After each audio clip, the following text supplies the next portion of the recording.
Boom. Y'all see that?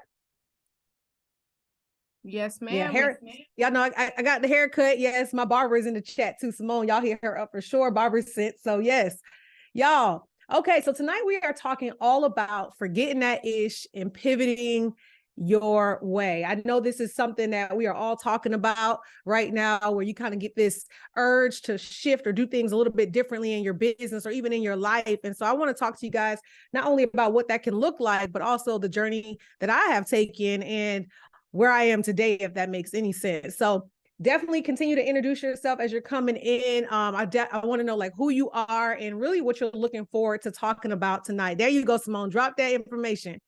So I want you guys to know that nothing that I share tonight is holy grail. Okay.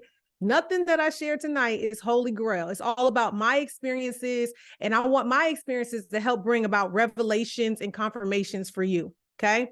So I don't want you to hang on to every single word and make my way your way, because I'm all about you doing it your way, okay? So everybody say, I ain't gonna make this holy grail. I'm just gonna take the experiences and I'm gonna hope that I have my own revelations and my own confirmations as well, okay?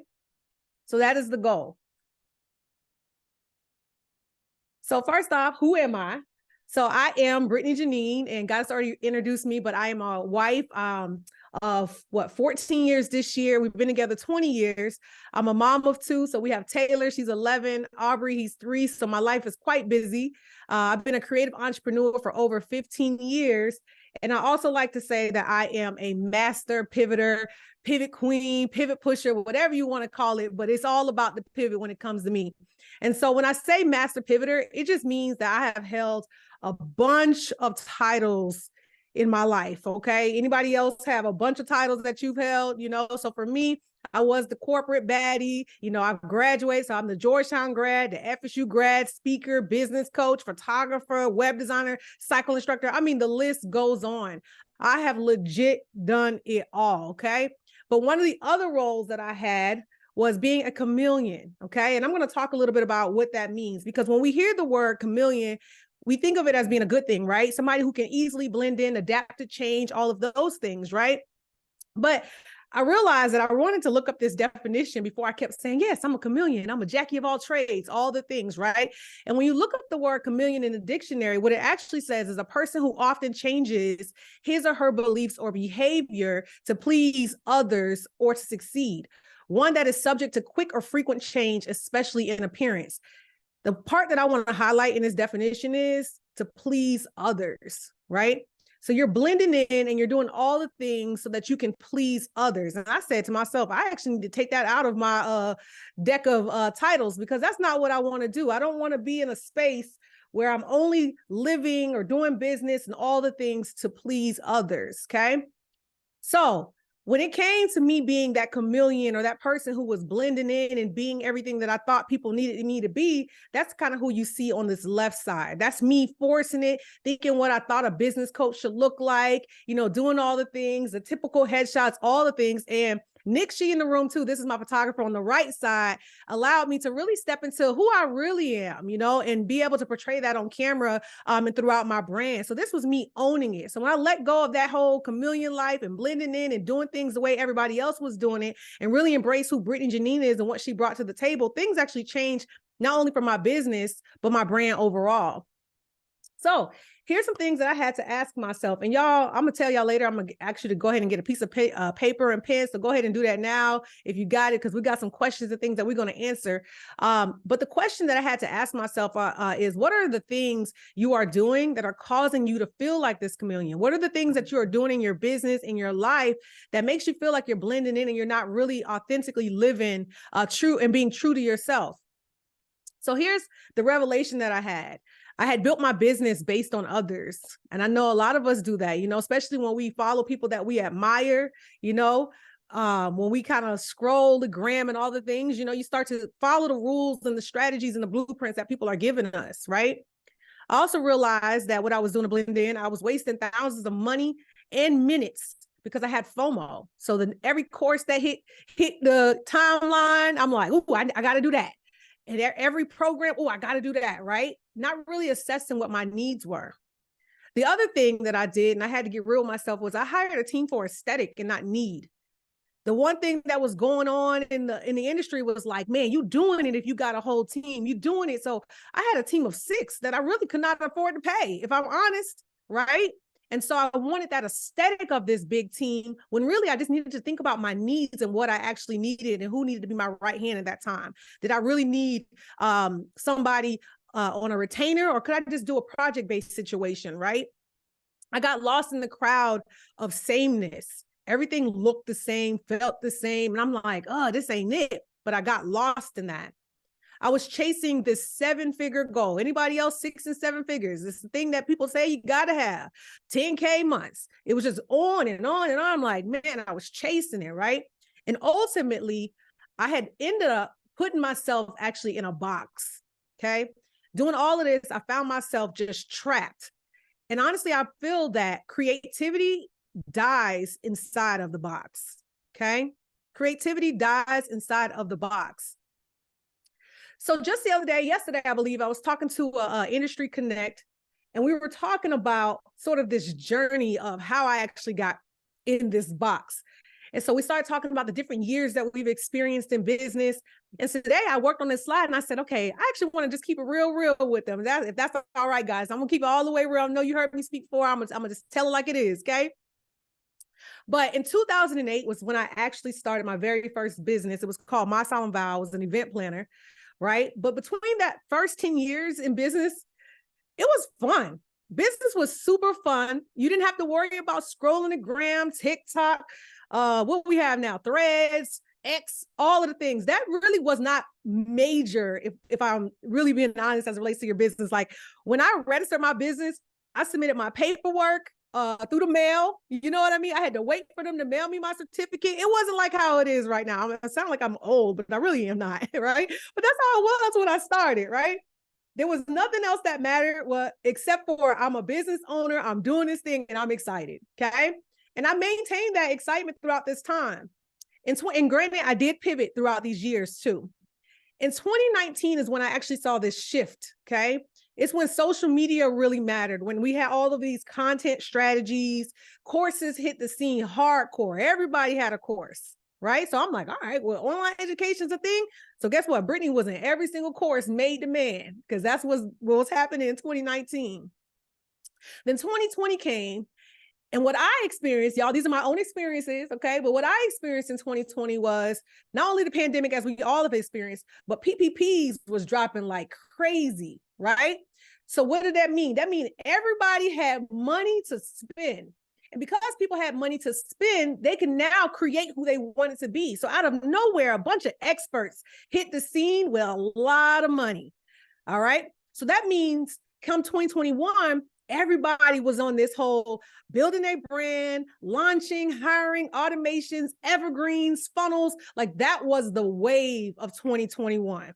Like if you didn't hear somebody say launch one time, if you didn't hear somebody say automate your business, oh, do it on evergreen. I don't know if you was under a rock or what, but that was all of 2021 in my opinion, okay? Then 2022 hit, and it really was like when I started to kind of have these revelations where not only had I built this team, had the launches, did all the automations, but now I had to maintain this super dynamic, who knows, I just made up a word, of a business. I had to maintain the scale that I had created for myself. So not only did I have to continue paying these 6 people that I hired, have all my automations, do my evergreen, all the things, but eventually I had built a business that when I went into the back end, I no longer even recognized it. I couldn't even move the way that I wanted to, because like if I touch this one automation, it might break everything else. And I just like, man, it just felt like I was in a land of the unknown. Okay. So in 2022, it was really about maintaining the scale. And then I started to get this itch to pivot. When I got that itch to pivot, it's really when I reached out to my creative director, Maria. Her business is Made on Gone Rogue. And my photographer and friend, Nick, she's on here as well, to say like, man, y'all, who I'm putting out there ain't really who I am. And I have built this beast of a business. I'm kind of lost and I really need to step out and be who I am. How can y'all help me? And that's when I was able to kind of take those steps to get out of that box. This year was really about not only getting out of that box, but getting out of this boredom that I had, always feeling like I was the same, and getting to that revelation of what it felt like to ditch the digital hustle and culture and just do everything my way, right? And what that felt like for me, it was so freeing, because what it felt like was when I swiped, all of the messages and the noise and all the things that I saw before didn't have that same impact. I could swipe past something and be like, yeah, that ain't my wave right now. That's not where I'm at. And it just feels so freeing. And that's where I am also today.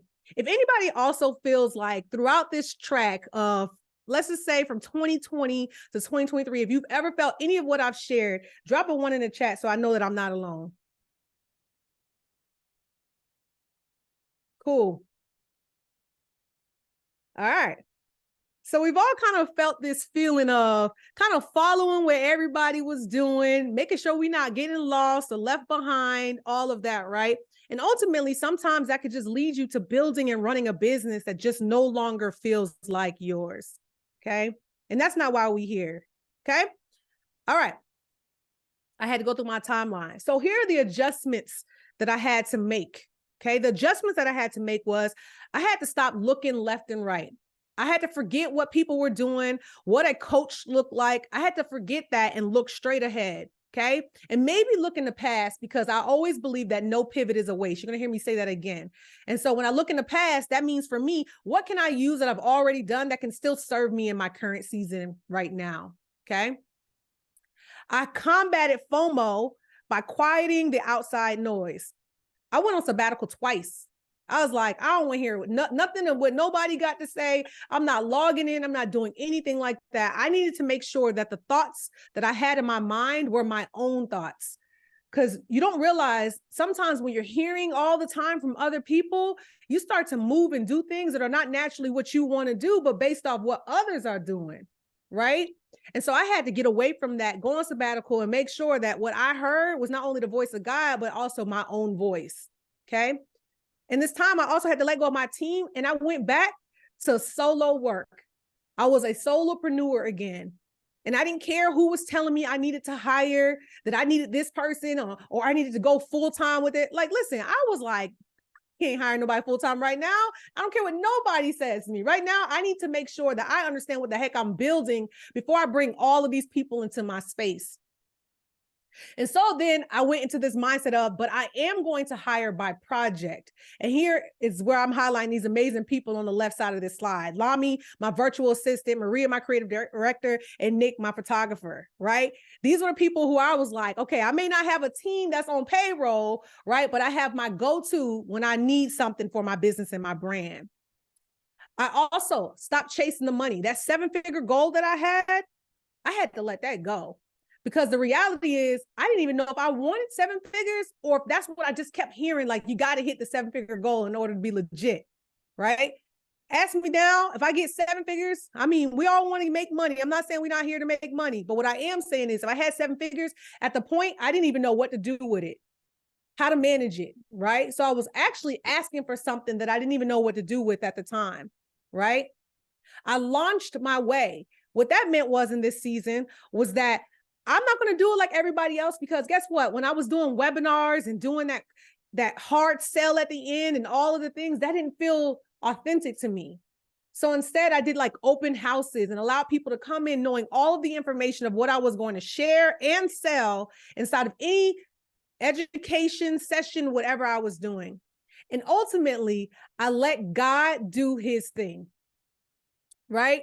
Because what God wants for me is what I want for myself as well. And so I had to take my hands off of things and say, okay, God, I'm going to let you work. I'm going to let you do your thing, because for too long, I've been moving without you. All right.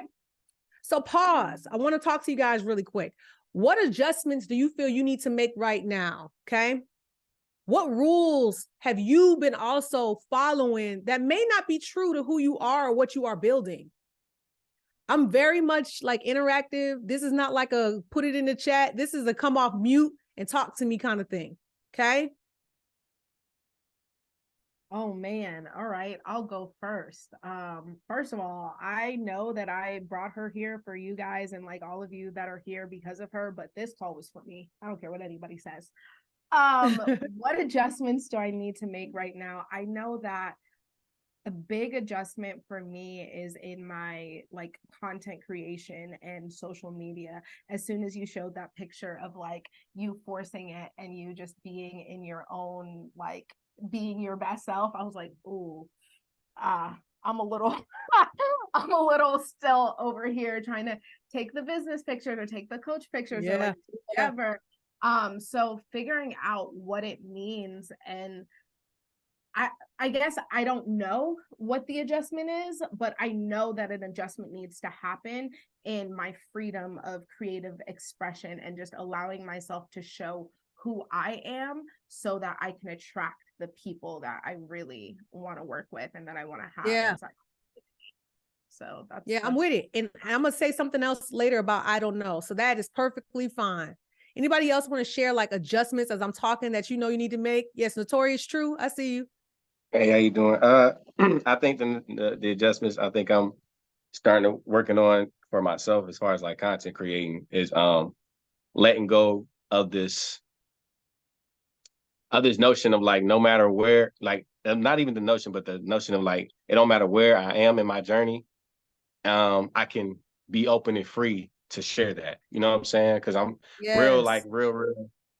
I tend to be real strategic at times with like my art, like my content, my creation is like art to me, and I take that very serious. So with that, sometimes I get in my own way where I'm like, nah, they ain't ready for this. Nah, this I don't want to do it. Like, I'm put this out now. Oh, I'm going through this at this moment. Let me not put this part of the journey out. And being very transparent. You know, I'm transparent in person, but learning how to be more transparent in my journey, even through my content creation and stuff like that. So I'm working on. That's what I'm like working to change on to for myself. Yes, I love that because, you know, I feel like oftentimes, especially the folks that we admire, we see the end result, right? And then we're like, dang, like they didn't struggle. They didn't have off days. They didn't have challenges. And so we give off this false narrative that was like, it was easy, you know, but when we show people the journey, when we show them the ups and we show them the downs, when we get to that end and I never think there's an end because I feel like we're always growing. But when we get to that point, it's like, dang, I saw him when he started here. I saw him when he was doing this. I saw him. So even with me right now in this pivot, I'm actually selling handbags. I'm gonna talk about that in a minute. But I want people to see the raggedy bags, boxes that I had at first. So when they get that nice magnetic box, they can be like, damn, Brit came up, you know? And so definitely, man, open up and share that because people want to see you be open and transparent for sure in the journey. Anybody else before I move on? I do want to hear from at least one more person. I'll go. My name is Candace from Florida. Hey, Candace.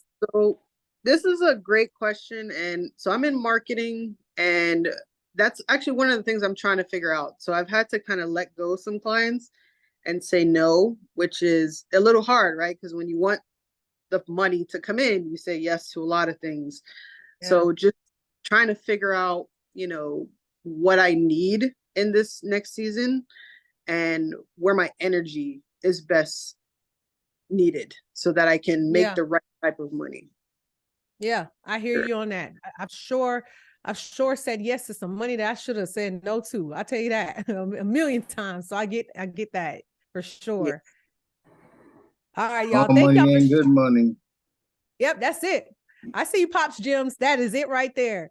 Okay. Yeah. I want to pause for a quick second just to shout out Natasha. I saw you in the chat. Natasha's probably one of the clients who has been with me, and she's my friend now in every pivot that I probably experienced. And so she's been with me during the photography, during the branding, during the coaching, and even now. And so I just want to shout her out because Lord, she's going to support Britney Jeanine. I tell you that. So thank you for being here, Natasha. All right, Pops, you had a question? Well, actually, no, you had talked about pivotal points in life, and you know, I've been blessed to be around a couple ticks of the clock, but I think now more than ever, the message that I'm receiving is listen to what people are saying, but don't care about what they think. That's great. The message is coming. You got to hear what people are saying. That's how you keep yourself on the cutting edge. But don't care about what they think about you, because there's always going to be, if they weren't haters, there'd be no progression. Because there wouldn't be anything to motivate us. I tell people all the time, if the devil didn't chase us, we wouldn't get closer to God. And people say, well, why did the God create evil? No, it wasn't that. think about it. The more he chase you, the more you run to God. So there's a method to the madness. But the voice that I'm hearing now is listen to what people are saying, but don't care what they think. In other words, glean what I can. It's like fishing with a net. Take out what's good, throw away what's bad, and keep on pimping and keep on pushing. Because at the end of the day, you got to wake up with you. You got to look at you in the mirror. And if you can't motivate yourself to the point to say you're confident in what you're doing, how you gonna gain somebody else's confidence in you? I'm just talking. Yes. No, you preaching. You ain't talking, you preaching. Yes. All right. I definitely feel like I'm at home. Y'all my people. I already feel this. Okay. So yes. All right. So even if you didn't answer for me, I want you guys to write that question down. She said, preach, Pops. I want you to write the question down. Okay. What adjustments do you feel you need to make right now? What rules have you been following? And some of us got to sit with that. Okay. So what I do want to talk about tonight is 3 ways to get self-aware. Okay. So this is the part where I wanted you to grab a paper or something and a pen, because I got a lot of questions I'm going to ask you guys, and you're not gonna be able to answer them all tonight, but it'll at least get you started. Okay. So the first thing is understanding your values and your goals and why they go together. Okay.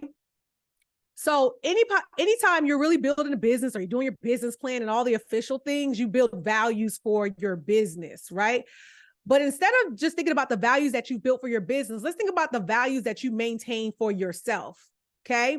What are your core values that you're always going to lean toward, that are non-negotiable for you, that you will find yourself arguing people down over because you are passionate about it that much? Okay. And I'm going to share mine on the next slide. Okay. The next questions are, what are your personal and professional goals? And then when you start to think about all of your goals, what I want you to then think about is, how do those goals align with the values that you say that you have? A business connect of mine and I were having a conversation, and she mentioned that one of her goals, or one of her values, is freedom, right? But she found herself running a business that kept her at the computer 24/7. So it showcased that what she was doing in her business did not align with what she said her values were.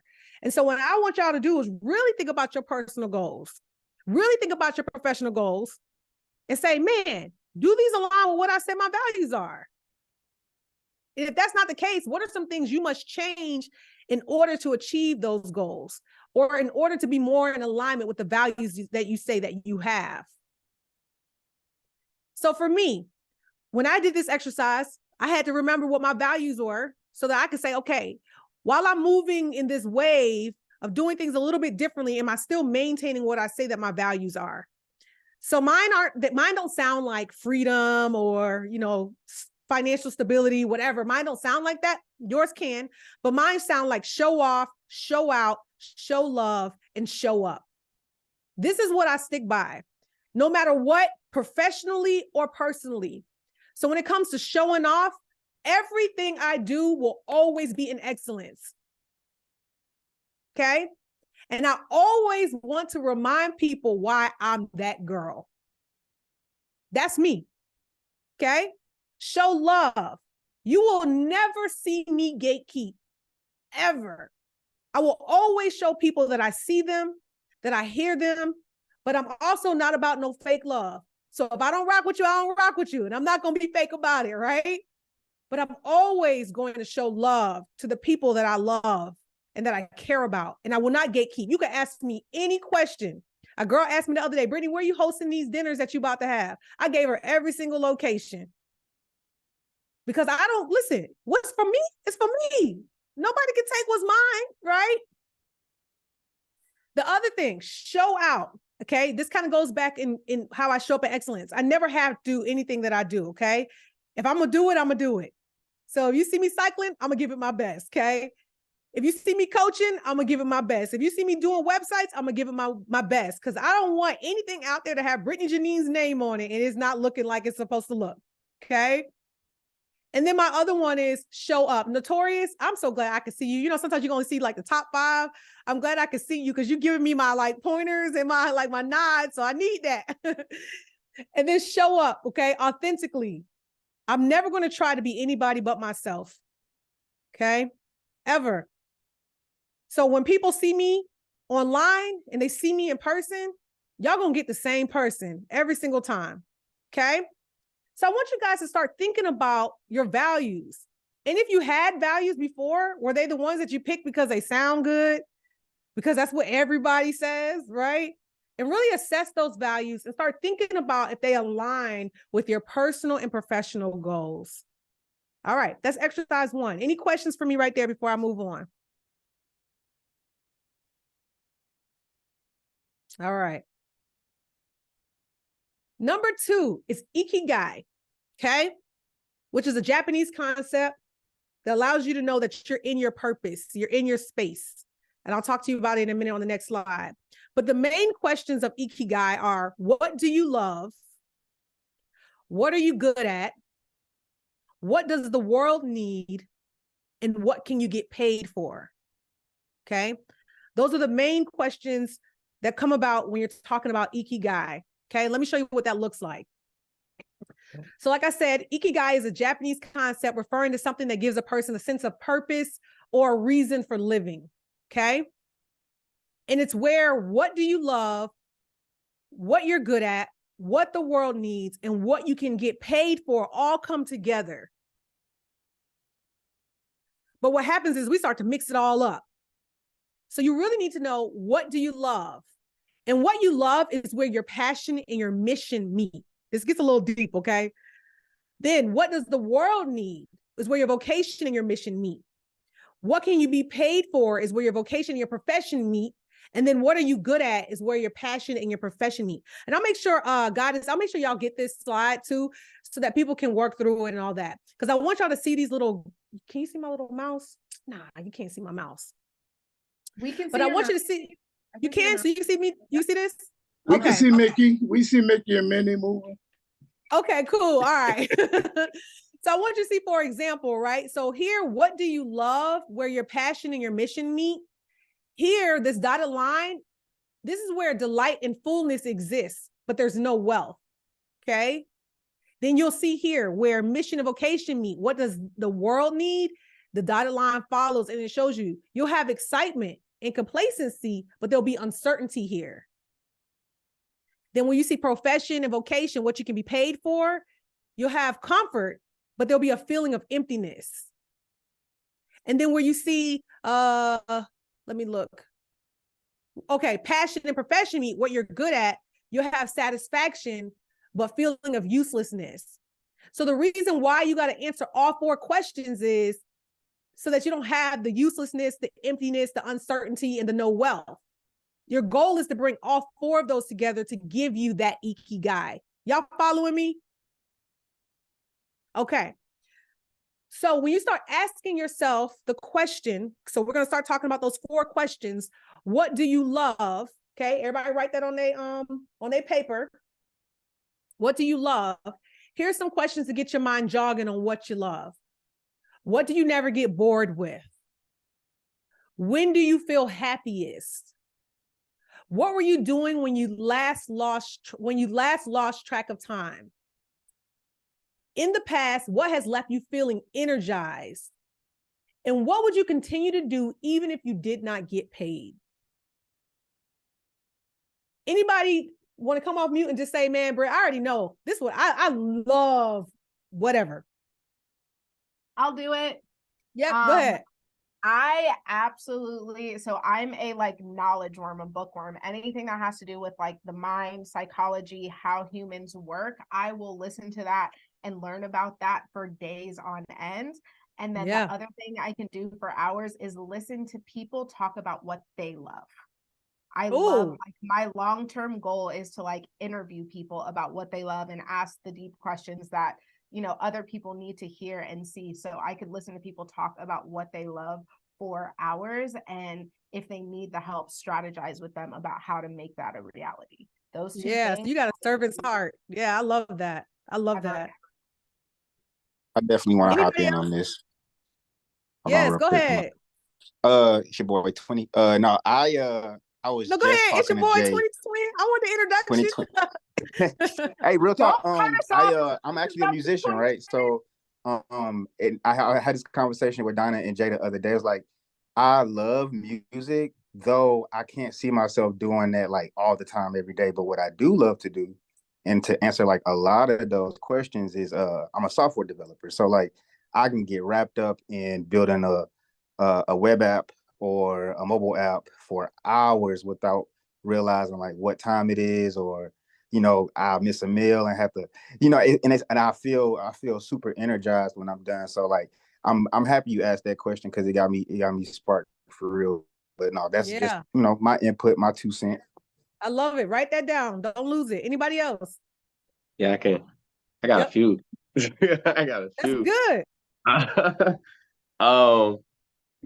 Music is gonna always be like that's like the core of me. Like that's just how I move. But freaking films, editing, modeling, and then on the sideline, like I love traveling and like splitting minds with people to the point where I'm aspiring to get to their core, like get to it's almost like, I don't know if it's called motivational speaking. Like I had something today where somebody hit me up and asked me some questions and how to find like about their purpose and stuff like that, and I had a ball just having that conversation, and I can get wrapped up in hours and people like inspiring somebody or pushing somebody to where it gets to them to where shoot, life is a little better, lighter pushed in, because we done been life be lifing for a lot of people. So when I'm speaking to people that life be lifing with, and even the ones that feel like they about to give up, what I'm talking about, and just if it's just telling my story enough to where it bring them, we could talk for hours, man. Like that do something for me. Like it do. So I love that. Yes, write it down, okay? Anybody else? Yep, I see you, Pops. Let me just say this: if you love what you do, it's not work. I tell people all the time, I don't want to work. I want a job. And I'll never get bored with helping people, enlightening people, because teaching is learning twice. When you share something with somebody, you got to hear it again. And sometimes they're just in the room listening to your conversation with yourself. But passion is you have to have passion. If you don't love what you do, it's going to become tedious. It's going to become taxing. It's going to become complex. But if you do what you love to do, and you have a passion to do that, you'll do it for free if you had to. But because of your passion, your gift will make room for itself. When people see your tenacity, when they see your drive, when they see your determination, they're going to get around that energy. So it's gonna produce some prosperity. And I'm not trying to preach, but one of my biggest things is, as God has brought me around a couple ticks of the clock, is sharing with people my experiences so they can have a decision, a choice of either doing what I did or doing that and getting the consequences that I did, or doing something else and getting different consequences. The best advice that I can give is hang around people that are like-minded. Get around people that are like-minded, because then that energy, it won't be, you won't have nobody pulling on you all the time. When you're alone in this race, and sometimes you are, it just drains you to carry people. But when you get around like-minded people, when they're down, you can pick them up. And when you're down, they can pick you up, and the energy keeps flowing. But you have to have a passion. When you were showing that chart, it has to be a passion. It has to be, I'll do this for free. And when you have that mindset, it's going to make room for itself. It's going to get you where you need to be, because your mentality and your energy is going to draw people. And you never know, you could be talking to a millionaire. There might be a millionaire listening in on this Zoom and say, you know what? I like that ideology. Well, there you go. Don't try my God. I'm just saying. Yeah. All right. I have a question. You got to preach it in the cozy community, girl. and also based off of what he said too, in terms of loving what you do, my mom taught me that at a very young age. And my mom is also in the building, y'all. Tommy Middleton, that's my mama. She gonna support everything I do too. So hey, mama, I see you. I was like, I had a quick question, Britt. Can you hear me? Yeah. Hey, Nick. Oh, okay, perfect. So here's my question, coming from a creative. I hear this a lot of time. Even when you are younger, it's always follow your passion and the money will follow. But I find as a creative, and a lot of creatives who are full-time, most of us, we became creatives because we were passionate about it, like it was a hobby, and we just fell in love with it. But once we Yeah. decide to monetize it, Ooh, I'm that talking about that. passion leads to burnout. So it's like, Yep. it's like, damn, now do I really enjoy? And it's at the heart, I think you do enjoy it when you're creating for yourself. It's another thing once you turn it into a business and now I'm Yeah. doing my God-given gift for somebody else. So it might not be like, I guess basically, I mean, we can be transparent in here. Sometimes when you're full-time, like I told you, Brittany, you start honing yourself and doing things that aren't really, you're not passionate about it, but you got to eat. So sometimes you got to take those gigs that are really outside of your boundaries that you really don't want to take. But a lot of times that can cause you to turn that passion that you once had into like burnout or something that you no longer love. So I agree. It's tough. And I think that you're making a point and asking a question at the same time, right? But the reality is too, and I have a slide that actually says this at the end of this presentation, like we have to really ask ourselves some questions. Do I really need to monetize this, or do I want to keep this in a bucket of something that I truly love, right? And so I feel like now that you've experienced turning like something that you love into a business or whatever the case may be, the next thing that comes to you, and we're going to talk about gifts too. The next thing that comes to you, you're going to say to yourself, all right, do I want to monetize this, or is this for me? You know what I'm saying? So I have interior design. Like I love interior design. That's not something that I really share online or anything like that. And so my friends are like, man, Britt, you should make a business. Like you should. And I'm like, but I just love interior design. And I want it to stay in that love bucket to where I don't want to have to change it to be what it needs to be for other people and all the things like that is for me. And so anytime you have like your next creative idea or your next business idea or whatever the case may be, you got to stop and ask yourself, do I need to monetize this, or is this for them, or is this for me? You know what I'm saying? And so I understand right now, though, you're in the space of already having monetized the thing that you love. So you got to ask yourself right now, do you even still love that thing the way that you did in the beginning? You know what I'm saying? You there? Yeah, I feel you. Okay. But I think that's also another issue. A lot of us, and I'm guilty, don't have hobbies. We all need to find some hobbies, y'all.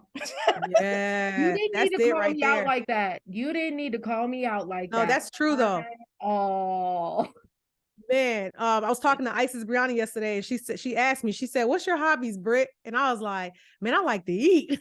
I'm like, that ain't really a hobby, is it? But so I brought that question to Pierre just today, my husband. I said, "Man, what's your hobby?" We both sat there and we're like, all right, we need to work on having more hobbies outside of, the thing. Because even like cycling used to be a hobby for me, but then I started getting paid. So now that's monetized. Now is that still a hobby? So those are questions that we got to start asking ourselves.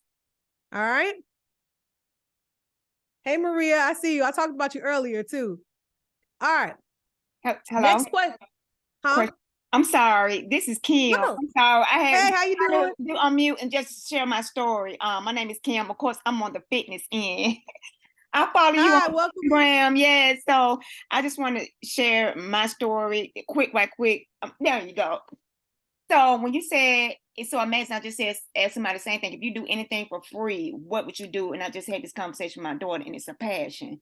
So long story short, I did something for free for a year. Didn't get paid for it. And the cycling, teaching the class, they didn't have the money to pay me, teaching for at the federal building, the government employees. And it took off. In 2017, I got auditioned. Didn't get a job somewhere else. This lady hired me. She said she saw my passion. I met her once. I enrolled with her once. And she hired me. And ever since then, I have been getting back-to-back jobs at studios. Oh, wow. I end up teaching senior citizens because somebody asked me, could I teach a senior? I was like, I've never done this before, but I'll try it. Now I have been getting calls asking, can I host events, doing stuff? So I'm that person that gone through that, and God has been so good. And it's meeting different people, networking. That's my passion, is giving back. And I said I wanted to give back, but I didn't know how to give back. And this is my way of giving back. In my community, I volunteer, I put together events. So, and I don't get paid a lot of money. It's just I enjoy doing it.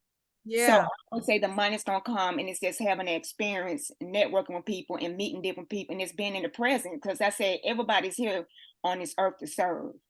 So it's my purpose to serve, or whatever God has given me to give back. So preach. I want to share that. Yeah, just your obedience. You see how your obedience like served you right back. You know what I'm saying? And so that's beautiful. Yes. Thank you for sharing. Uh-huh. Yo, she said, look at God. I love it. I mean, y'all my people. Where I been at? Where I been at? You know, it's true. Okay. So the next question on the Ikigai, y'all, is what are you good at? Now, remember, you had what you love. Now, what you're good at may not be what you love. So let's make sure we know that there's a difference there. So some questions to jog your mind on this question. What do people approach you for and ask you for help all the time? Okay. What skills or talents come naturally to you? What do you excel at even when you are not trying? What parts of your current job come to you easily? And in what activity do you excel in your social circle, your workplace, or your community? So for me, this is design. I'm a bomb graphic designer. I can see all things visually. I'm good at it. Do I love it? No. That's probably why I pivoted away from being a brand designer, right? But I'm good at it. I'm great at it, actually. So anybody have what they're good at or great at, they may not love it, you know, whatever the case, but it just comes to you naturally. I think for me, something, and I don't know if I can say that I don't love it, but it's not something that I would I don't think I would do this without being paid for it for the rest of my life. Right. And that's like organizing and putting together people's system. Like I can take your business chaos if you were just like running with your business, and I can take it and put it into systems and organize it into Monday automations or project management or whatever. I do that really, really well. I've always been okay good at taking chaos and turning it into something really simple. But it's remember, what was your love? Your love again was listening to people talk about like their experiences and different things like that. Yeah. Yes. Okay. So keep that. Remember, these are all going to overlap. So keep that and keep what you just said. Okay.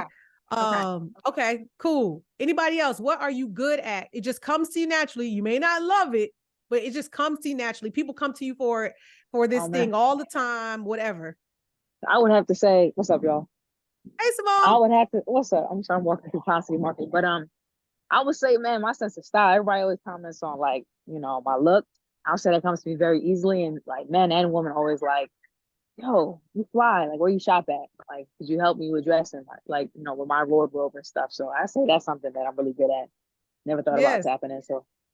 Yeah, you actually are. The other day when I actually came to my barber appointment, I was sitting in the car. You didn't know, when you walked past, I said, boy, that girl got some style right there. And I was on the phone with my friend Jacinta. And I think I told you when I got in there too, but that is so true. You do got that.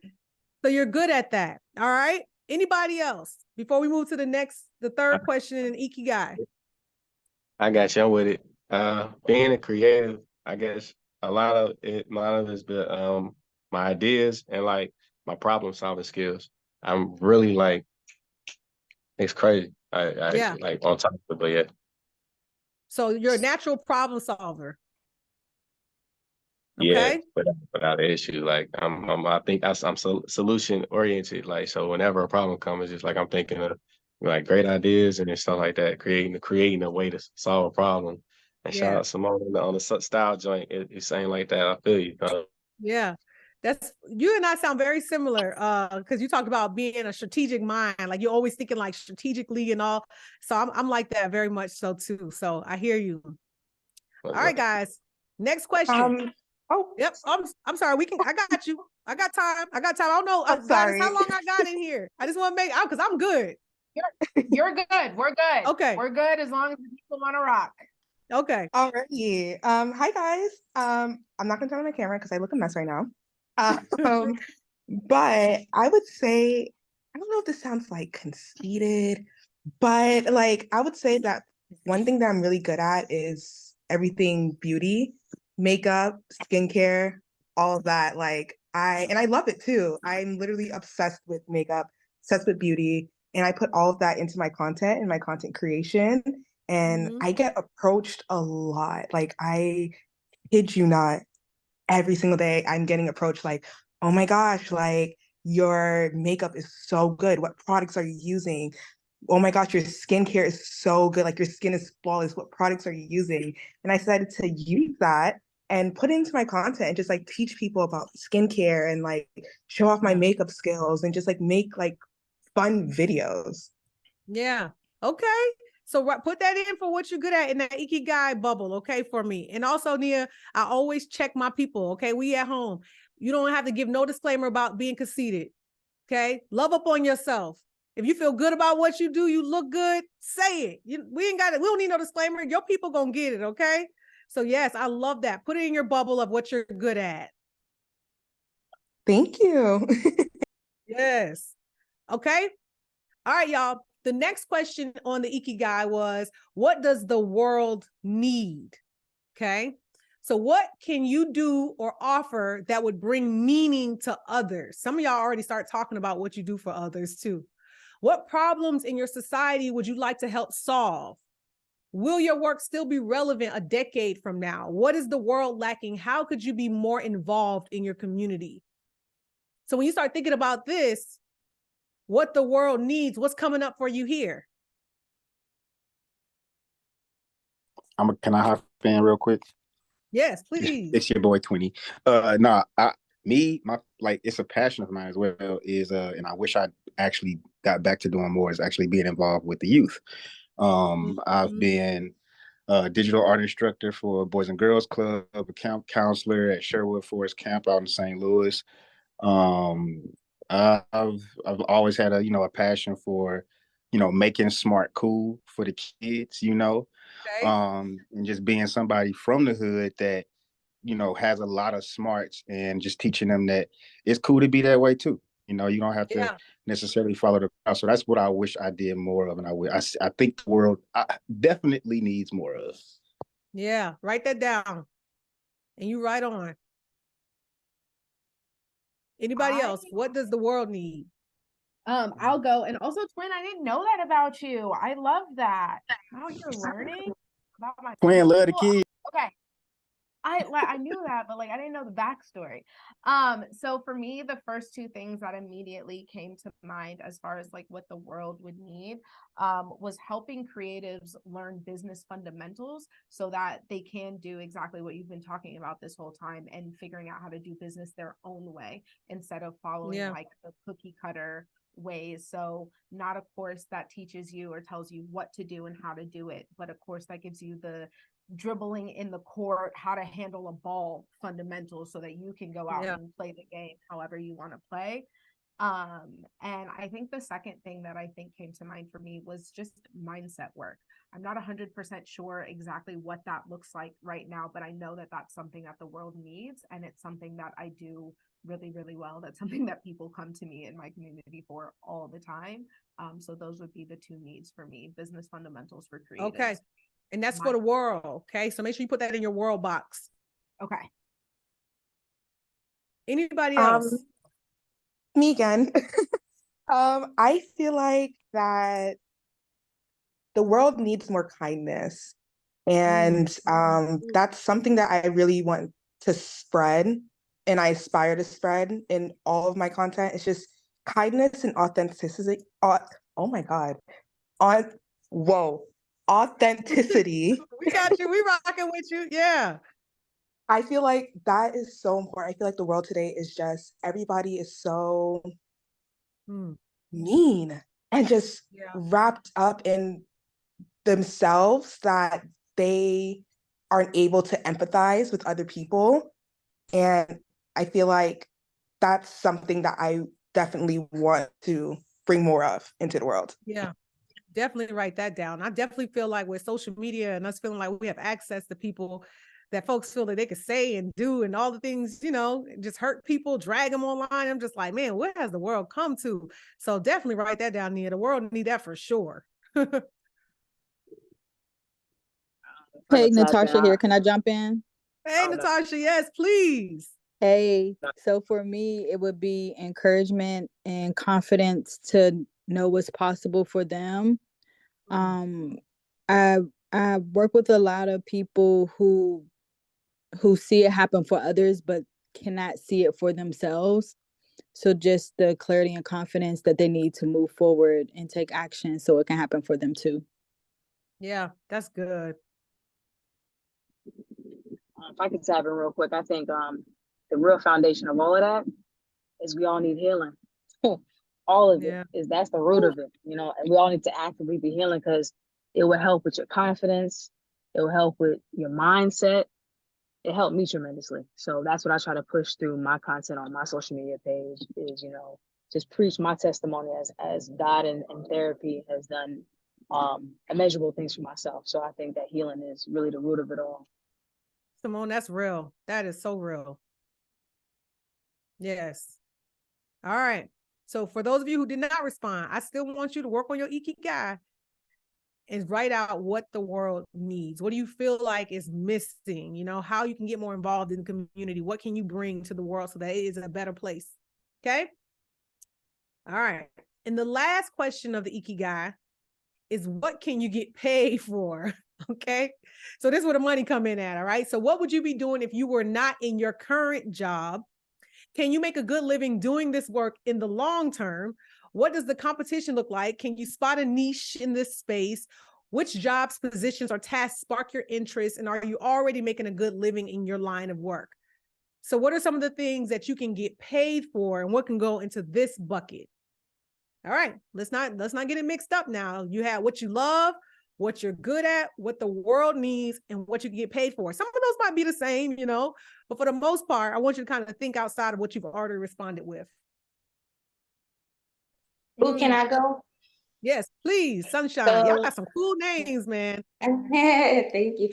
So for me, I feel like you can get paid off of doing anything. That's just the real for me. You could sell anything. If you can sell yourself, you can sell anything. You can get paid off of doing anything. For me, it's always about what does my future look like with what I'm doing. So it's like for me, if I wasn't being an entrepreneur, I'd still be working at a restaurant in a kitchen or as a bartender.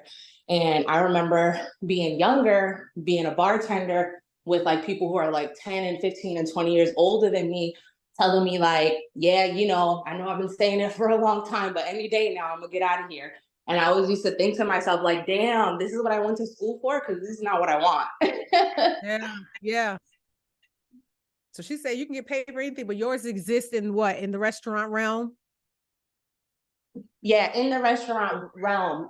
And I think what scared me the most is starting college. I remember my first cooking class. The first thing the professor says to me is 99% of you guys are gonna open a restaurant, but only 1% of you guys are actually gonna succeed past 3 years. And that has always, always, always stuck with me because it just makes me work harder and I want to work harder. But then within working harder in these regular jobs that people will call them, you know, you meet a lot of bitter people. And you sometimes could be a glimpse of what like your future could be like damn, is this what I really want? You know what I'm saying? A lot of people go to school and we get this degree and we go into debt and then we see a glimpse of what our future could be. And it's just like, that's when you really start questioning, like, is this really what I want to do? And if I wasn't being an entrepreneur, being in that stuck position like that, like, you know what I'm saying? The last week before rent, I'm doubling up on hours, asking people if they wanted to go home so I could be the only one at the bar because I really need to make as many tips as I can, hustling until 2, 3 o'clock in the morning to sleep for 2, 3 hours, wake up the next day, do another double. Like, that's a lot. That's a lot of tear. And it's like, we can make money off of anything, but what is it that we actually want to break our bodies for? Because essentially in the long run, that's what you're doing. You're breaking your body for this job. My favorite trend that I've seen on TikTok is I left my 9 to 5 so that I could basically live my best life. And now I'm working 24 hours to keep my business up to par. So it's like, you know what I'm saying? Is really questioning, like, is this what I want to do? Because no matter what, you are breaking yourself down the older you get. Yeah. I had a Sunshine, thank you for sharing that. First off, God is one thing she just said, what are we breaking our bodies down for? That's gonna stick with me. And Pops earlier, what he said, what we can care about what people say, but we don't have to care about what they think. Like, y'all got some good stuff in here, okay? So we need to write down all of the gems that's popping out. But I actually had a moment too where I was actually supporting a coach, 8-figure coach, and she flew us all out to her mansion in Malibu, California. And I remember supporting her, and she had this moment of just fully having a sort of an anxiety attack in front of all of us. And she talked about how heavy her business was. And like, I don't want to do this anymore. It was just like a big meltdown. And I had this moment where I said, man, this is what I'm aspiring to be. She has the 7 and the 8 figures that I say that I want. And here I was able to see the future of, if I kept going the same route that I was following in terms of her blueprint, where I could end up. So when you just said that, Sunshine, that actually brought that back to me, where it's just like, man, it's actually a blessing sometimes when you can see the future through somebody else, to see the future through, you know, an experience, you know, real time. So anyway, we can go on and on. That was all right. That was such a good gem. Okay, to answer this question, I did realize that I think from listening to everyone answer their questions, I think I answered this question for the last question, because I had got my master's degree in business, and I had a similar situation to Sunshine of leaving that degree feeling like, if you're not a trust fund baby or you don't have like angel investors, don't even step your foot in this race. You're screwed, right? Yeah. And that's made me very like solution oriented. So when you asked me what the world needed, I think I answered it from a business solution space instead of me answering it from a place of what I really do think the world needs. And oh man, I just lost her name. The baby with all the style. Simone said the world is healing. And that really spoke to me, because so much of my journey, and ever since I've been a child, my thing about life was I was never that kid that wanted to grow up, because for whatever reason I could see it as a kid that adults just weren't happy. Like they just weren't happy, and I didn't want to experience that. And my entire life has been, how do I maintain that joy, that passion, that peace from childhood? And I think that's really my answer to what the world needs more of. Yeah. Way to go back, you know, because we're going to always readjust the things. So way to go back to it. I had to run it back. So I think my answer to that and what the world needs is more of that that healing, where your body feels safe, where your emotions feel safe, where you can be that inner childlike self and have the joy and the freedom and the passion that you had as a child, and expressing that in content, in my conversations, in the way that I interact with people. I've always said that if you've never experienced God in your life, if you come in contact with me, you're going to have some sort of belief that a God, a higher power, love exists. I refuse for anyone to come into my presence and not experience that, not at least have to think about that. And I think that's what the world needs more of. And as far as what I can get paid for, it's definitely what I said before, helping creatives learn business fundamentals. You just gotta switch them. And speaking on mindset, I definitely can get paid for those things. Okay. So make sure you make your switch on your IKIGAI chart. So I definitely want to like kind of piggyback off of what Goddess said. So right now I work as a receptionist at a hair salon, and I'm in nursing school as well. And that was always like my path since high school was to go to nursing school, graduate, and work as a nurse for basically the rest of my life. And although like I love nursing, I love the profession, I love everything that it stands for. And you can make great money being a nurse, like don't get me wrong. And I would love to get paid for that. But after seeing, like, my mom has been a nurse her whole life, 20 something years, and growing up seeing like how stressed out that job made her, and how like it just, I don't know how to explain, just seeing it from that perspective, growing up as a kid, like working all night, coming home, sleeping all day, going back to work the next night, working all, just that constant cycle. I was just kind of like, I don't know if I want to do that. You know, like, I don't, like, yeah, the money is good, but I don't know if I want to be in that loop.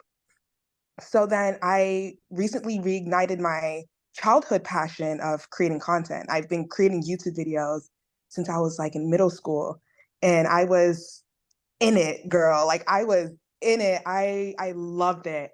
But then I stopped doing it because I just felt like I was being judged. Like, oh, she's making YouTube videos. Like, oh, like who does she think she is? But I recently started doing it again because it reignited that happiness in my inner child. Like I felt back in love with content creation, just being creative. And it kind of became my outlet from nursing school because it's so stressful. And it became like a creative outlet, and I needed that. And I realized how much I loved it. And once I found out like how lucrative the business is, especially the beauty industry and the fashion industry, I was like, that's it. That's what I want to do. I want to be like a beauty creator. I want to work with all the brands. I want to go to all the fashion weeks. Like, I want to be in that world. So that's basically, to answer your question, like that's what I want to get paid for. That's the work I want to do to get paid for. Yeah. So if I know you talked about beauty earlier too. So let's see, because your IKIGAI is starting to come together a little bit. So you already talked about what you love or what you're good at. So that somewhere was in beauty. You didn't answer the question about what you love though, did you? You just you just did right now too. Did you answer what the world needs? Yeah, I said that the world needs more content, and I want to push that in my content. More kindness and authenticity. Authenticity. I got you. So I feel like Nia, your IKIGAI feels almost complete to me. Okay. So just make sure you put all 4 of your things and look at the center and see how those came together. Okay. Because for me, all of that is kind of like linked together. Okay, perfect. and God is you're gonna make sure they have the graphic too, because I want her to visually see it too. Yes, as soon as we get off this call, everyone that's registered, I'm going to email you guys out the link to all of those graphics. I saved the ones that she dropped. Shout out to Prima for dropping them for us. Oh, thank you. I love with note takers. I love the chat note takers. Okay. So just some final questions before I go into this last piece. Okay. What do people approach you for help with? What skills or talents come naturally to you? This is kind of a wrap up. What do you excel at even when you are not trying? What parts of your current job come to you easily? And in what activity do you excel in your social circle, workplace, or community? Okay. So all of the questions that we kind of talked about, the main 4 are what you love, what you're good at, what the world needs, and what you can get paid for. And I want you guys, and I actually have a worksheet so we can fill it in so y'all can see how all 4, and you're going to be able to like narrow it down to figure out what is in the center that brings you a sense of purpose. Okay. I hope y'all found the exercise helpful. How was that? I got to come off mute. I went to type and I was like, that's going to be too many words. That was unbelievably helpful. I wish I had this 8 years ago. Whenever I left corporate and decided to go into my entrepreneurship journey early, I wish I had this, not because I wasn't thinking about these things, but because I needed the validation that these were the right things to think about, because everything that business school taught me and everything that I was seeing out in, the social media entrepreneurship streets was telling me that the things that I was focused on and the things that I cared about and what I was trying to create for myself wasn't what mattered. And that was going to make me successful. So it was this constant battle between, do I choose what I really want and what I desire, or do I choose success? And I wasn't able to see the place in which those 2 things collide. It was always, oh, you can be really, really wealthy, or you can have time with your family. You can have a 7-figure business, or you can, be a kind person that does X, Y, and Z. And it these conversations that allow you to see the blend and the space where you can do both. So absolutely. And that's also where I kind of got into that space of quieting the outside noise and going on this whole sabbatical so that I could hear myself, because it's like, do I want, like, okay, am I doing this because I want to do this? Or is this what people say I'm supposed to be doing? Or am I not doing what I want to do because people are speaking against it in the industry, or whatever the case may be, So that's why that whole silencing, like, not even like what he said, don't care what people think. That's going to allow you to step into doing the thing that you're supposed to be doing, what you're called to do. Okay. Now, this third piece that I want to talk about, and this is really quick in terms of becoming self-aware, because that's where we still are, y'all. All right. Is knowing what your core gift is. And Pops earlier said your gift will make room for you. He a preacher. So he's speaking words, like he coming straight from the word. Okay. All right. But core gift if I explain it in very simply, okay, no matter what you're doing, this always will show up. So you could be a nurse, you could be a content creator, you could be in a restaurant, you could be doing all of the things, but whatever you're doing, this same thing will always show up. So for me, my core gift is I have the ability to translate ideas into real, tangible outcomes. Let me tell you what that means, okay? I have been a wedding and event planner. I have been a photographer, a brand designer, and I've also been a coach. And in all 4 roles, I've been able to take an idea and make it a real tangible outcome. So as an event planner or a wedding planner, somebody could come to me with an idea of how they want their wedding to be, and I could take that idea and make it so in the flesh, right? As a photographer, somebody could come to me and say, oh, I want my shoot to look like this. I could take that idea and I could make it a photograph. As a brand designer, somebody could come to me and say, I want my brand to look and feel like this. I could take that idea and I can make it a website. I can make it a visual brand. And as a business coach, somebody could say, I will have this idea for this business, and I could take that and I could make it a whole business plan. So no matter what I am doing, so even I'm not going to monetize interior design because that's my hobby, right? But no matter what I am doing, even in interior design, somebody could say, I want the room to look like this. I could take that idea and I could make that room so. And so it's so important that we understand what our core gift is so that when we are doing the thing, we can check in with ourselves and say, is my gift showing up here? Mm. But you can't ask yourself that question if you don't know your gifts. Watch it. Or at least your core gift. So, Brittany, I have a question for you on this particular topic, as this is something that I've grappled with, and I know if I have, maybe somebody else has. If you get this question, like when I get this question, I think it's kind of hard for me to answer. So what would you suggest to someone as far as exploring, okay, if you do find that hard to answer, what are some ways that you can figure that out, or questions that you can ask yourself so you can be able to define your core gift this clearly? Because I also think that one of the really important fundamentals of business that allows you to be your creative, expressive self in whatever way you want to be is your ability to succinctly express your message or your gift or your benefit to somebody else. So yeah, that's my question. So I have a whole lesson on core gift, but what I am going to say quickly is it's so important to get in tune with your story, right? And so if you know how your story started, pivotal moments that you've experienced in your story and how your story is going right now, you're going to learn, or you're going to see some of the themes come out of that story. And so I have prompts for you too that I can share as well, that allows you to kind of think through, okay, in this season of my life or in this season of my story, this is what I was doing. And you'll be able to line that up with where you are today. And you'll say, oh man, well, now I'm doing this and this actually existed here, right? And so it's all about getting in tune with your story, how it started, how it's going right now, pivotal moments, pivotal people, and then where it is today. So I'll give you the prompts for that. And then you can also share it with the community too. Yay. Thank you so much. I really appreciate it. Yep, absolutely. Pops, I heard you coming in on gift. It's and I've been saying this all along. I think it kind of ties in with what the world needs.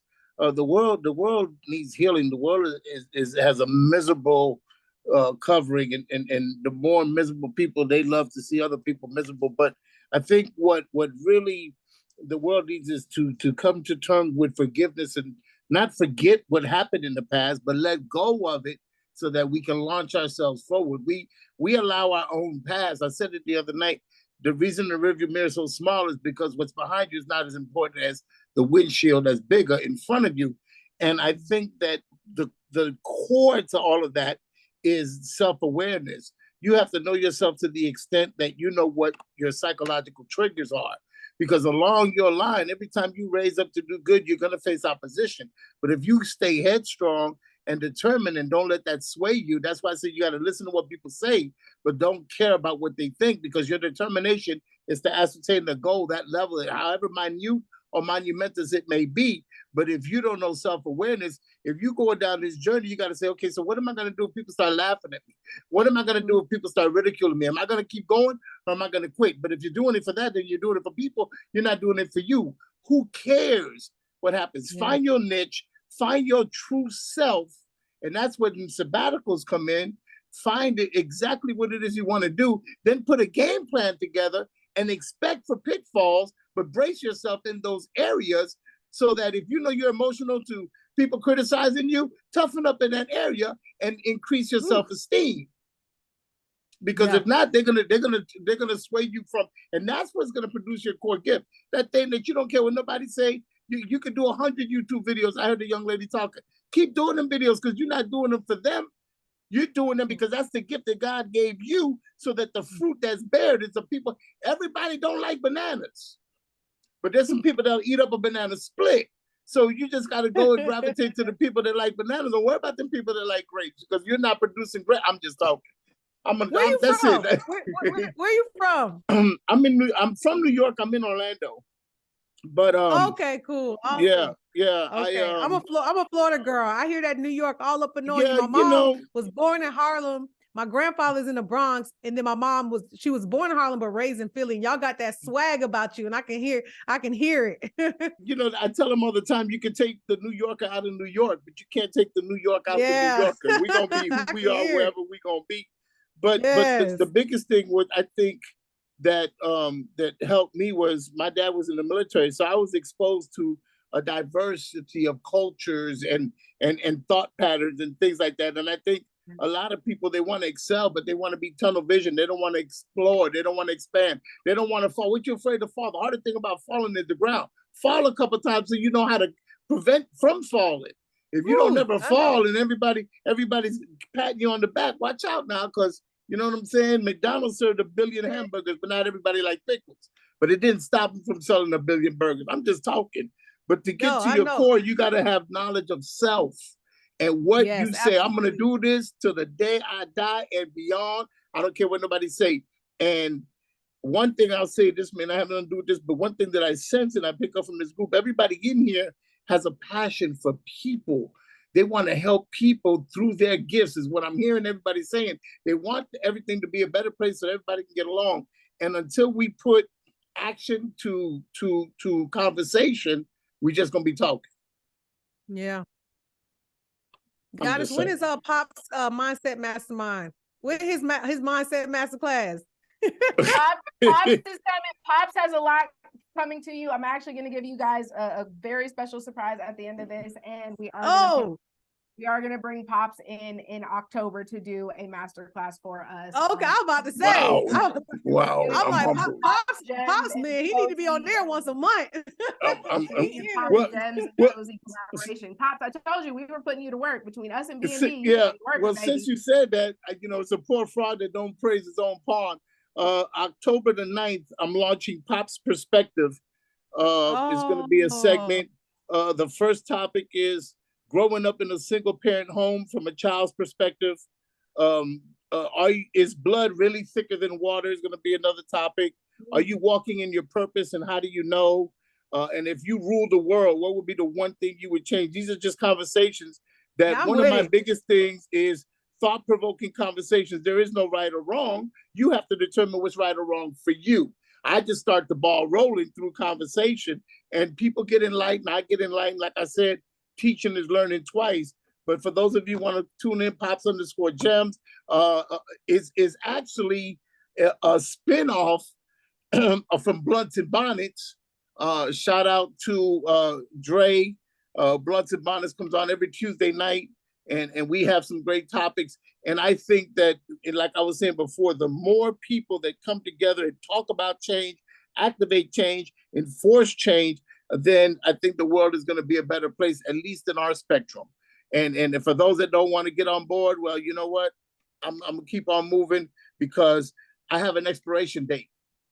I don't know when they're going to call my number. I don't have time. Listen, there's been a lot of talk about things, but when you give something, the most valuable thing you can give somebody is your time. I can't get that back.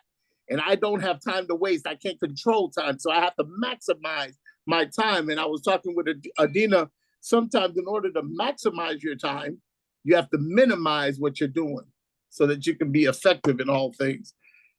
So that's what I think about core gifts. I'm writing my mom. I wrote her directly. I say he talked like daddy. My a lot of the things that you say, my dad says, like the rear view mirror thing that you said earlier, you know, right. My time's expire. I don't know when my number. I'm like, my dad talked like that. He's in the military as well. So like y'all got some similarities. That's cool. That's real cool. All right. Well, right, thank Pops, you for allowing what is me to it? share. Pop's perspective. I love it. It's So Pop's listen. perspective. Pop's Gems is the actual Instagram page, Pops_Gems.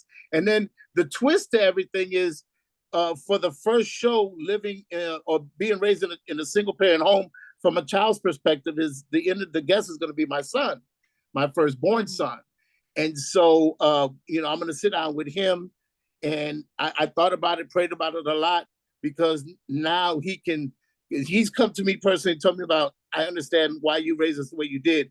But my thing is this, and I don't mean to talk so much, but my thing is this: if your story can help somebody else get through their story, then it's a worthy cause. It wasn't about you. You went through that so somebody else can hear your testimony and say, oh, well, if you made it, I know I got hope. There's hope for me. So yeah, that's going to be the first show. For those of you who want to tune in, I'd be elated to have you.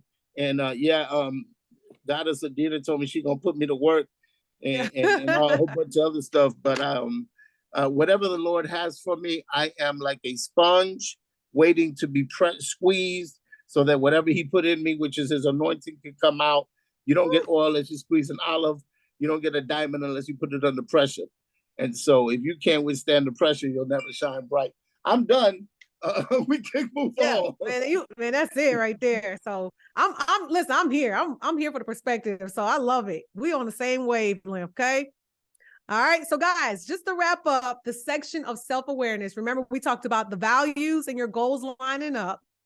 We talked about IKIGAI. So those are those 4 questions we went through, and we talked about core gift. So those were the 3 for self-awareness, okay? So now I'm going to wrap up, and I'm just going to fire away on 11 lessons I had to teach myself to step into my current season, okay? These are really quick, and I just need y'all to throw in some ones. Thank you for the notes. Throw up some ones anytime something that I say resonates with you, okay? So my first lesson, sometimes you got to unlearn and uncondition your mind to see your current season more clearly. So you might have been listening to other people, seeing how they do things and learned all these ways. And you get to a point where you're like, maybe this doesn't serve me the way that I thought. So now you kind of got to go backwards, unlearn and uncondition your mind. Anybody feel like that? Yep, I see some ones. Lesson 2, just because it was true in one season of your life or business doesn't mean it's true now. Okay. Yep. I see the physical ones going up. Okay. Lesson 3, you cannot allow people to put you in a place or category that keeps them comfortable. The old you is gone, and you might lose people because of it. Okay. That's all right. But you can't allow them to continue to put you in a space. These are the people that's going to remind you of your past. These are the people who only know you from 5-10 years ago, and you ain't even that. You ain't never been that. You haven't been that person in years. Okay, the old you is gone, and it's okay if you're gonna lose people in this new season. That's all right. I know when I said that I was gonna close my coaching business in May, I had a lot of people say, "Oh man, Britney, I guess I'm no longer your target," and they unfollowed me, and I was like, "What?" But I said, you know what? I only want the people that's gonna rock with me in this season, or who. Oh, I got another point. I ain't gonna give you that point yet. It's coming.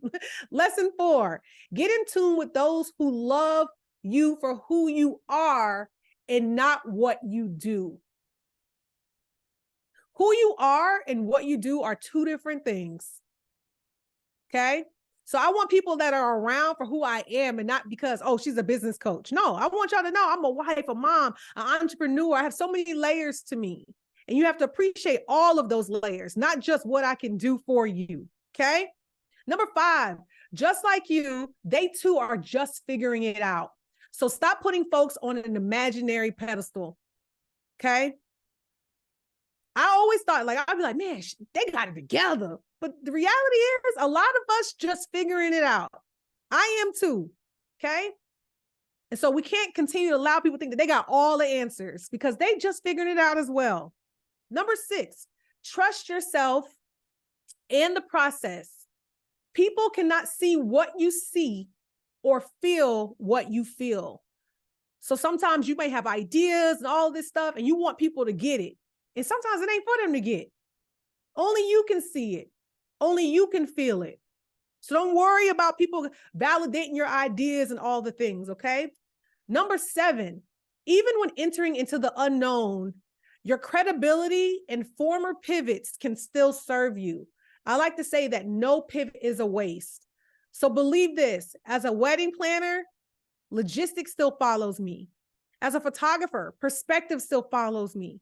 As a brand designer, design still follows me. As a coach, strategy still follows me. So no matter what, all of those pivots that I've experienced, they still show up in some ways today.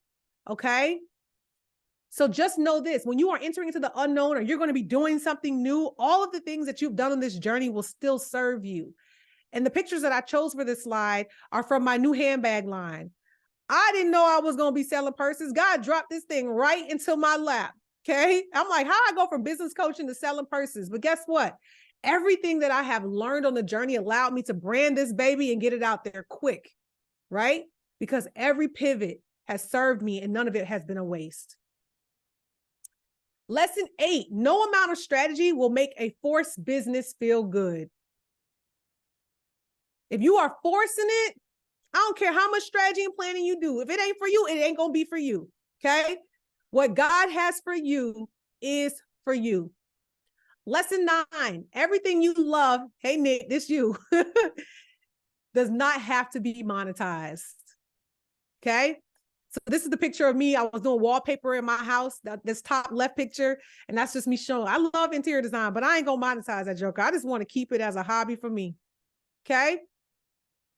Number 10, there's nothing wrong with an I don't know or an in-between season. I had to say this for myself because I always want to know the answers. Notorious true. That's me and you. Okay. We got to always know the answers in the plan. Okay. Let the strategy go sometimes and be okay with being a newbie again. Because let me tell y'all something, being into this new product-based business, I don't know what the heck I'm doing, but it feels good to be a newbie again. It feels good to explore. It feels good to not know. And that's all right. And I think I think earlier you said like, I don't know. And I told you like, that's all right. I got to slide on that later. Yep, number 11. Yep. Number 11. You can either make the rules or follow them. Your choice. Okay. I want to make my own rules. I ain't following nobody rules. Okay. All right. And then I got a bonus for y'all. You never need permission to transition. Embrace who you are. And so I put this slide here of all my hairstyles because this is how many times I'm going to pivot in life. And we're going to have a whole bunch of other pivots. Okay. So I'm going to continue to pivoting my life and my business like I pivot my hair. Okay. All right. So guys, if you want to work with me, there's so many ways. I'm in my in-between season. Okay. So I have an event coming up. Well, first off, I told y'all about Aubrey Taylor. Definitely check out my handbag line. We like to say we make your other handbags jealous. So aubreytaylor.co. I have a dining series called The Dining Room. Every month I have 10 people come to the table. We have conversations just like we did this evening. And they're hosting in Atlanta. So I have a dinner next Friday will be our first one. So please visit. I'll make sure you get the link to visit online so that you can pick one of your dining experiences. I created themes for each dining experience. So the first one we have is melanated fall. So everybody coming in, they brown, tans, rust, burnt oranges, things like that. So definitely join me in the dining room. I'm also a cycle coach. So right now, like I said, I'm in my in-between. I got all the things, okay? So if you want to ride with me, I teach a class at Cycle Gang every Tuesday at noon and every Friday at 9 a.m. It's in College Park, right outside of Atlanta if you're in this area. And then I'm also hosting a retreat in Bali in 2024. This is also for folks like us who really just want to kind of I call it the Pivot to Peace Retreat. It's the opportunity for us to navigate outside of those creative blocks and just connect with like-minded folks. Y'all, my people, I feel like y'all vibes will be great in Bali, okay? So you could definitely visit me at BritneyJeanine.com to do all of these, shop with me, dine with me, ride with me, travel with me. I'm in this space of just doing it all, saying yes. I just actually signed off on being a writer for a big blog as it relates to rocking your fades. I'm in my yes season. I just want to try and do it all. And I have a secret link for you guys. So if any of you are building your business and you said to yourself, like, okay, I love this. I know you didn't give us a strategy, but if you want to look at my older curriculum that I had before I closed my coaching business, if you go to BritneyJeanine.com/secret, you will see my guides that I've created.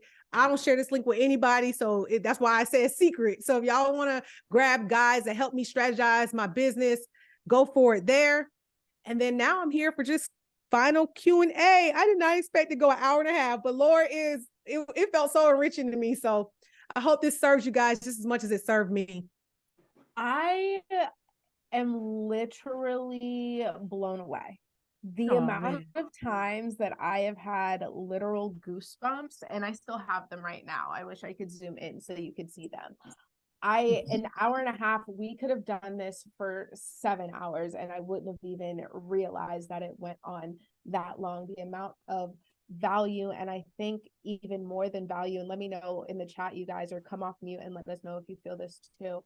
The amount of validation for being exactly who you are, that being enough, and that being a plausible pathway to success was so necessary to break free from constructs. And what I'm telling you, look out, give me come Monday, it's going to be a whole brand new look on social media. I'm outside. I am outside. But I just want to say thank you for your time, for your energy, for your insight. This has been absolutely amazing. I have one quick question, and then anybody else that has questions. I think that's something that a lot of just like creative entrepreneurs run into, is that battle and that fight between, finances and doing what you love, and that grind and that journey. What's something that has been like a really grounding thing for you moving through those spaces and those pivots and that place of uncertainty in your finances while you're still convicted in your creativity, for lack of better terms? So I'm not going to give you like a strategic answer here, but the one thing I can tell you is that God has always provided for me in every single pivot, every single transition. God has always shown up. And so I can't move with the fear, because when I had it in the past and God showed me a way every single time, I just believe that. And even in this season. So I don't have the revenue roadmap that I had in my old businesses, where I could see how many courses I sold and this and that and the other. And I knew that my business was going to make this amount of money. I don't have that right now. But what I do know is I have faith in the God that I serve. And I know for a fact that he has never left me. And so that's all I have. And that's what sticks with me, And so when you know something is of God, like there's no question, you know what I mean? And so I say this purse company, I keep talking about it because it literally was a birthday trip. I had no idea. I don't even carry purses. Okay. My mom will tell you, she's always like, Neen, you need to get a purse. I don't even carry purses. I go to Colombia. I meet this guy in this small town. I learn about the African culture still being in a Latin country. And I'm like, wow, how can I bring this product to my people, And so it's just random. And when I see things like that, and God just putting things into place, and I see that my product-based business is bringing in the amount of money that my coaching business was bringing in, I'm like, ain't nobody but God. You hear me? So I understand uncertainty, and I can't give you a strategy, follow A, B, C, D, but what I can tell you is my faith has led me, and it has never left me. So anyway, that's exactly like Pop said, I ain't trying to preach though.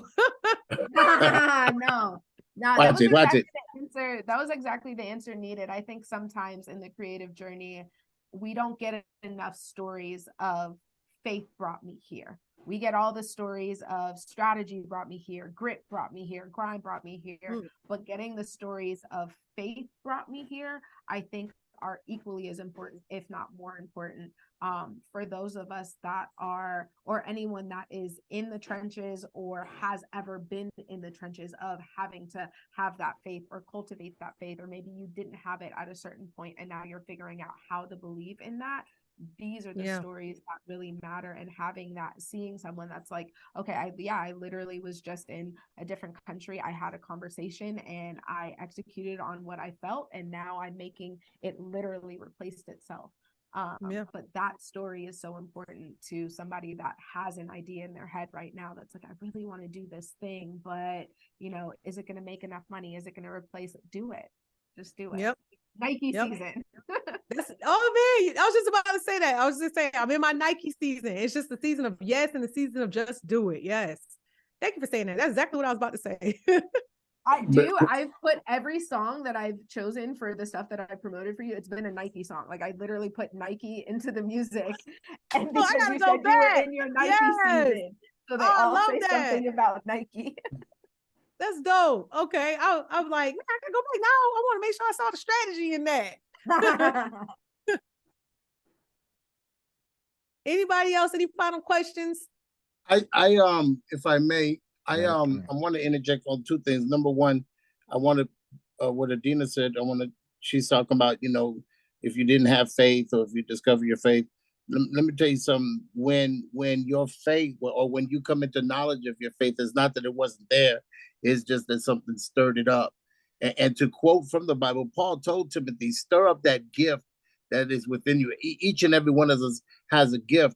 But like I said, don't care about what people say. When you come into knowledge of your gift and things start, that's just revelation.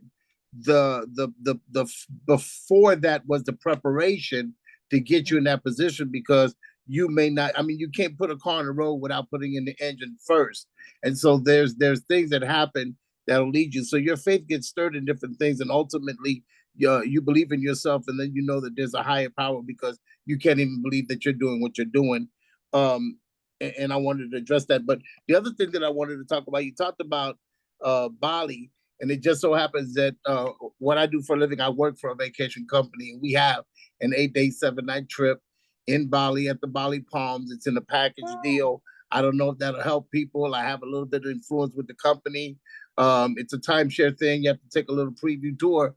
However, if people that are interested in maybe going to that thing in the trend, I'm sure you'll give us all the information. If I can assist in any way, we do offer 8 days and 7 nights in Bali in the job that I work for.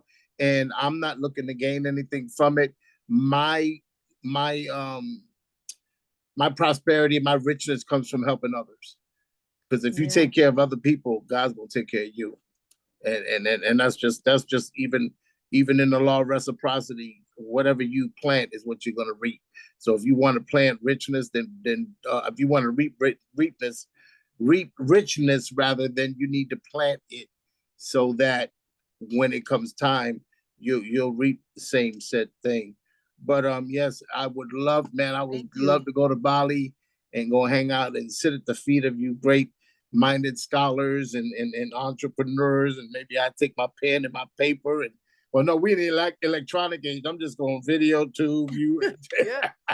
Yes. But I have been enlightened. It's always a pleasure to they say good meat makes its own gravy. And when you're around people that are like-minded and sharing things that touch your inside, that change your way of thinking and make you stop what you're doing and say, wait a minute, you know, I never looked at it in that prism. The light is a prism, it puts off many colors, but there's one source. And when that comes up in you, you're like, wow. And so I've been enlightened. I'm the richer here. Like I said, from just tuning in, I want to thank Goddess Adina for inviting me to come into the Zoom. And I want to especially thank you for being transparent and opening up your experiences to help somebody else get there, because that's the essence of how we grow, is helping other people grow. So again, my thank you, and I appreciate it. I've learned, I've been enlightened from everything that's transpired tonight. Thank you so much. Thank you. Thank you. I had a question before we do like go. First and foremost, thank you Ooh, for your man, that time. audio sounding real good, B&B. You're gonna have to come over here and help me out. I got you. Okay, For Bootsy, the you regular got it. profession is I do audio, so I Ooh, that appreciate thing it. Thank sounding you. crisp. Ooh, it's crispy. um, uh, Thank you. Truly, truly, thank you for your energy for first and foremost, because everything that came through you truly was shining. So I appreciate your energy. My question to you is, in B&B, we try to, as much as possible, to create a space where like minds and even those who disagree come together and try to create a space where we can have somewhat of a cultivated conversation with one another about what's going on in our communities, but how to better that, not just come around and complain and things of that nature. And I as beautiful as as our journey is, I'm wondering how is it to properly place ourselves um in a space where we can create a system so that other people can duplicate that and place it in their space, even if they can't be on a live. They can take what they've seen on our live and duplicate it in their homes. Yeah.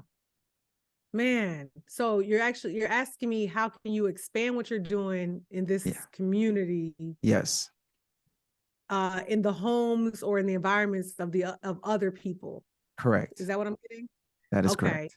So tell me right now, how are these conversations being had right now? Is it a podcast? Is it like yes, it is. B&B, I mean, you heard Pops talking about it. I'm the Vibes Ambassador. That Pops is is our that what you said about the Pops blunts and Gems. bonnets? Yeah. Uh-huh. What we do every Tuesday night at 8 p.m. Eastern Standard Time. We get together. We talk about gratitude first and foremost to make sure that our attitudes are in the right place. And then after that, we just get into topics depending on what we happen to be discussing for that particular week. We have a Dinah coming on this Tuesday, actually. Last week, we were talking about are you grown and what would constitute being grown. And then we have our Zoom conversations, which really get lit, similar to the space in which you see. Of course, Pops is a part of it, so you can tell how homey and spacey that atmosphere becomes when Pops comes through. And we just, as far as how we're growing, because we are growing organically and steadily, which is a beautiful thing. What I hope, God forbid, one of us happens to pass of some sort. I would love for us to have a solid system so that, if B&B happens to stop today, tomorrow, or next week, someone could still look at it and be like, yo, this was dope. Let me see if I can put this in my house. Let me see if I can, open the lines of communication and be vulnerable with my kids or with my wife or with my husband and things of that nature. Going so fast right now. I hear I hear your question and I hear the need. I hear exactly what you're saying. My brain is going through, of course, diversifying your content. Or your content channels, your platforms. So making sure we're beyond just this Zoom platform, right? But where else can people get an idea of what B&B really is all about? I also just saw, like, how you have different cards and like people are able to flip the cards and have the conversations in their homes and different things like that. That's branded like B&B. There's so many things that you can do. I don't think right now we have the space to talk, but boy, you got my mind going right now. But I definitely feel like you're definitely going to want to diversify the platforms that you're on so that you can bring people beyond just the community that already knows what B&B is, but bring outsiders into it. And what does that content strategy look like? But also think about the products that we can use in our homes that allow my husband and I to have these same conversations, my family and I to have these conversations. My brain thinks about, y'all seen those games where like Black people are doing like, it's almost like Black folks taboo. You know what I'm saying? Yeah. But it's like cards that are for us, but bringing what you do into that. Yeah, my mind can go on and on. If anything pop back up for me though, Goddess, I'm gonna hit you or I'll hit you directly. What's your name? Because I just see the BNB on there. Yeah. You can find me on Blunts and Bonnets or By the Decibel on IG or anything like in that. her DMs so she can Yeah, have please. I got you. in her DMs. Give me at Britney Jeanine, okay? I got you. And then whoever this Prima is, you are killing these notes, okay? Listen, Prima, when I tell you half of the notes that are about to go in this email that goes out are from me copying and pasting the notes that you're dropping in the chat. She's killing these notes. I'm like, sure. She pulling links I didn't even share. I'm like, yes, come on, somebody. I know Prima is gonna get a job. No, Prima, you're really gonna get a shout out in the email. Thank you so much.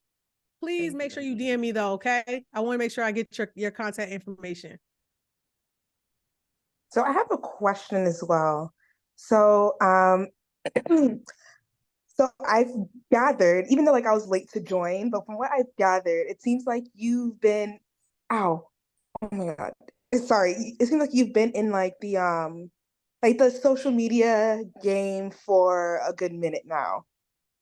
Yes. What would you say, what would you say is like your biggest advice for growth? Yeah, in terms in social media, right? In that content space? Yes.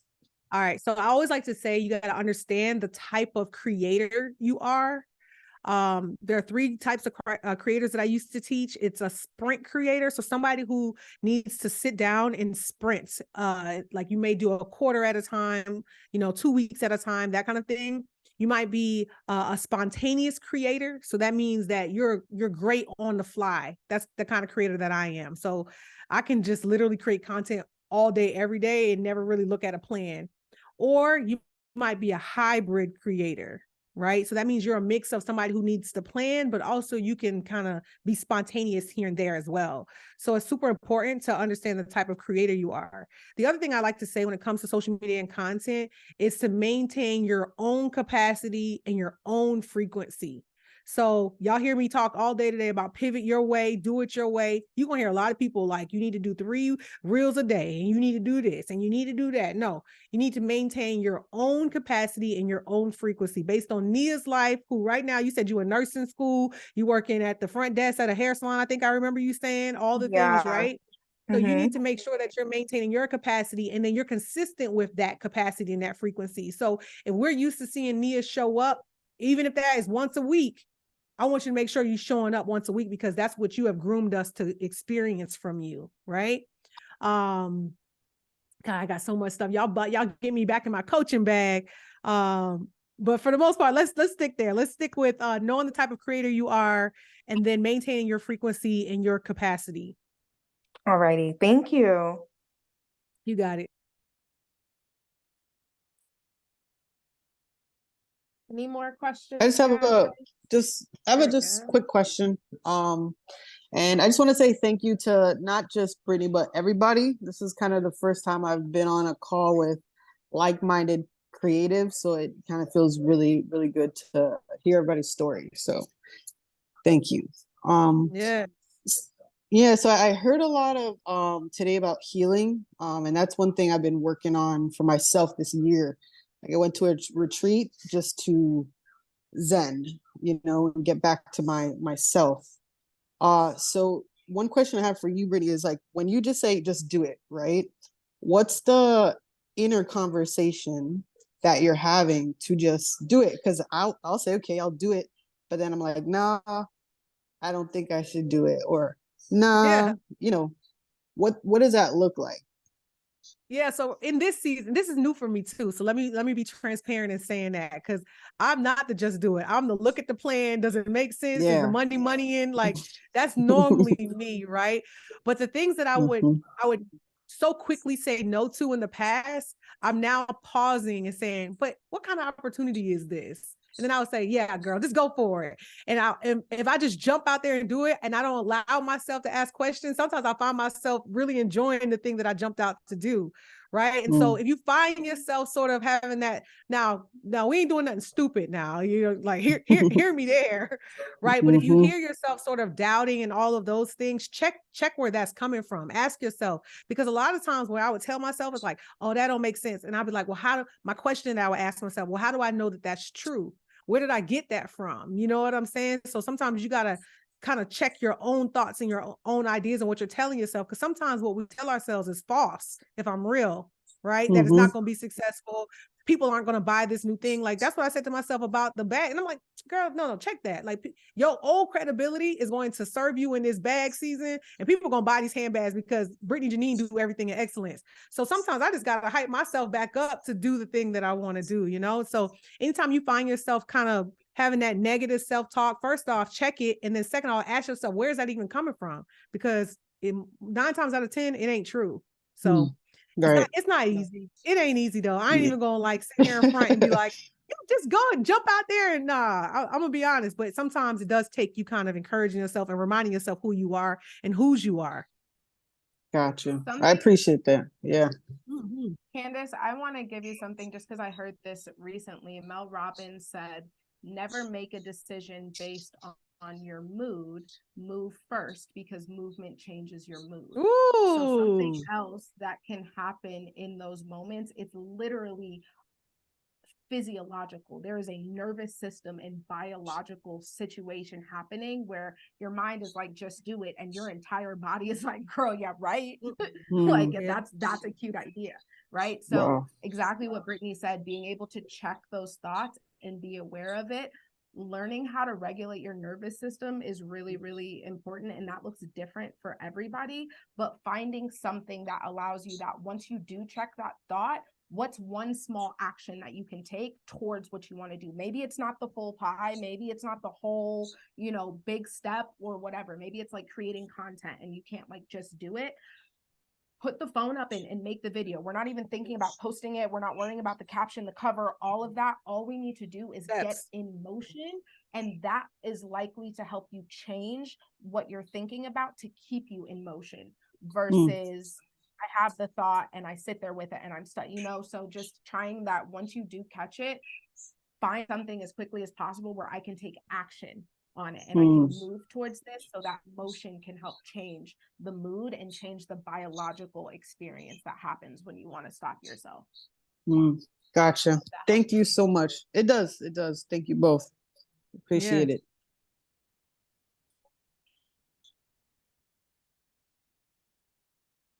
You guys are rocking. We love it. We love to see it.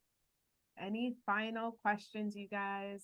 I know that we could do this absolutely all. Girl, listen, she's trying to get a job.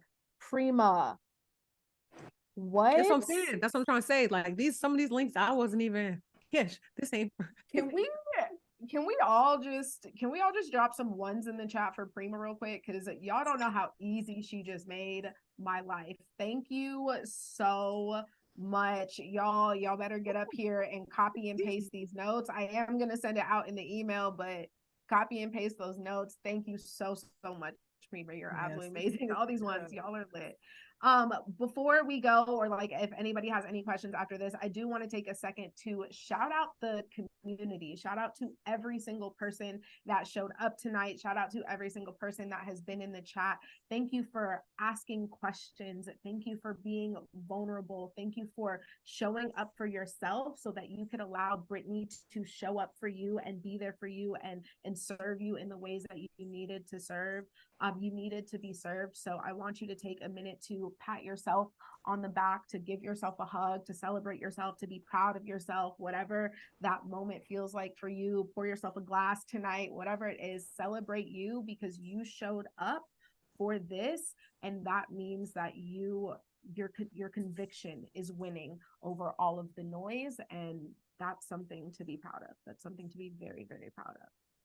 So shout out to every single one of you.